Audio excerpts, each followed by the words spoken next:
Alors, dans cette vidéo, on va résoudre deux exercices ensemble. Donc le premier, on voit qu'on a un triangle qui est rectangle, on connaît deux longueurs et on nous demande de calculer AC justement, qui est le troisième côté de ce triangle rectangle. Donc, on a appris un théorème pour cela, qui est le théorème de Pythagore, qui nous permet de calculer le troisième côté dans un triangle rectangle, lorsqu'on connaît deux longueurs, justement. Donc c'est parti, on va l'appliquer tout de suite. Donc on voit qu'on connaît le côté donc AB qui mesure 12 cm, on connaît le côté BC qui mesure 5 cm, et du coup grâce à cela on va pouvoir connaître AC. Alors il faut aussi bien connaître quelques notions de vocabulaire concernant le triangle rectangle. Un triangle rectangle c'est quoi? C'est un triangle qui a un angle droit. Un angle droit, ici, ce triangle rectangle, il est rectangle en B. Et on a le côté le plus grand d'un triangle rectangle qui se nomme l'hypoténuse. Et l'hypoténuse, c'est ce côté-là, justement. C'est le côté AC. C'est l'hypoténuse. Donc, on nous demande de trouver l'hypoténuse. Donc, c'est parti. On va rédiger ensemble, justement, le théorème de Pythagore. Donc, on commence par écrire d'abord dans quel triangle on se situe. On va travailler dans le triangle ABC justement, et on écrit que le triangle ABC est rectangle en B, vu que l'angle droit est sur le point B. Ensuite, on dit qu'on utilise le théorème de Pythagore justement, qui va nous permettre de déterminer le côté manquant, le côté AC. Donc on écrit d'après le théorème de Pythagore, on a. Et là, on va écrire l'égalité de Pythagore. Alors l'égalité de Pythagore, on nous dit quoi? On nous dit que le carré de l'hypoténuse, donc l'hypoténuse ici c'est AC, on va le mettre au carré, est égal à la somme des carrés, donc à la somme des carrés des deux autres côtés. Donc AB au carré plus BC au carré. Ce qui est important ici, c'est de toujours mettre l'hypoténuse justement ici, en premier. Donc on le met en premier, et lui va être égal à la somme des deux autres côtés.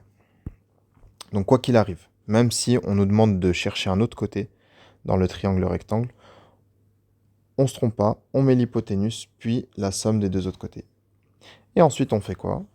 Ensuite, on va commencer à remplacer les longueurs, justement. Donc, AC, c'est ce qu'on nous demande de trouver, donc on va le laisser, on ne peut pas remplacer par sa valeur. Par contre, AB, justement, on a AB égale 12 cm. Donc on va mettre le 12 à la place de AB, et on va rajouter le carré, parce que c'est AB au carré qu'on a, plus BC. BC, il vaut 5 cm. Donc on va mettre 5 cm et on va rajouter le carré, parce que c'est BC au carré qu'on a au-dessus. Ligne suivante, on réécrit AC au carré, égale, et cette fois-ci on va calculer justement les carrés.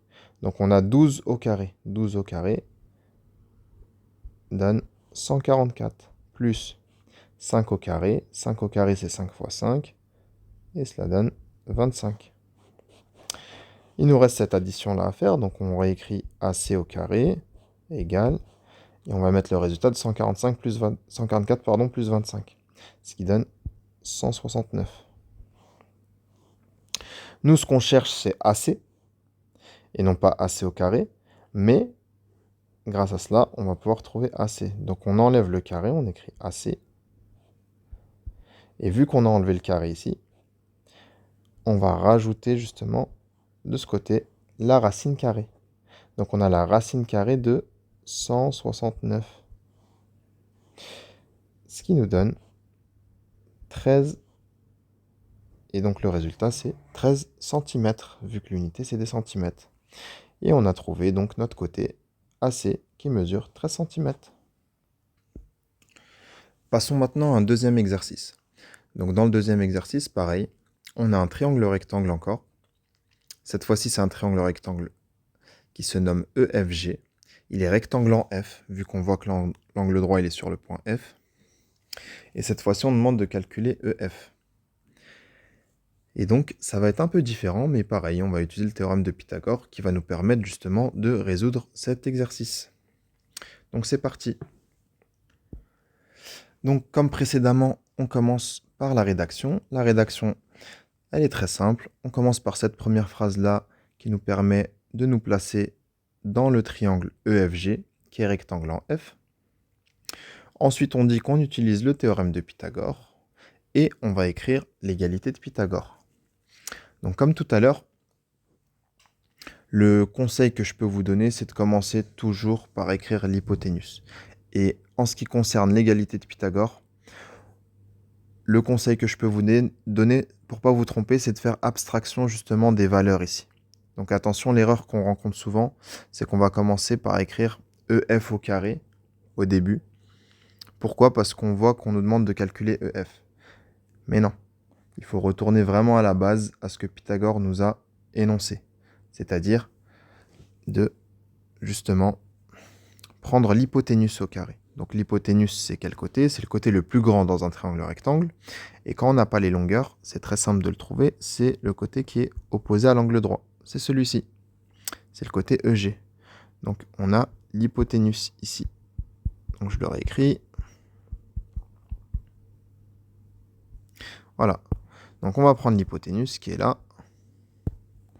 Et on va écrire l'égalité. Donc on a justement du coup EG au carré, qui est l'hypoténuse, qui va être égal à quoi? À la somme des carrés des longueurs des deux autres côtés. Donc les deux autres côtés, c'est EF. Donc on prend son carré, EF au carré plus FG au carré. Donc on a bien l'hypoténuse qui est là. Et on va faire de même. On va remplacer chaque côté par sa valeur. Et ensuite faire les calculs. Donc EG justement, EG il vaut 7,3. Du coup à la place de EG, je mets 7,3. Et je rajoute le carré. Égal. EF, je ne connais pas. Bah, vu que je ne connais pas, justement c'est le côté qu'on cherche, je laisse comme ça. EF au carré plus, par contre FG je connais, il vaut 5,5 cm, donc je remplace FG par 5,5 cm. Et je ne mets pas les unités dans le calcul, je remets juste le petit carré. Et ensuite, je procède au calcul.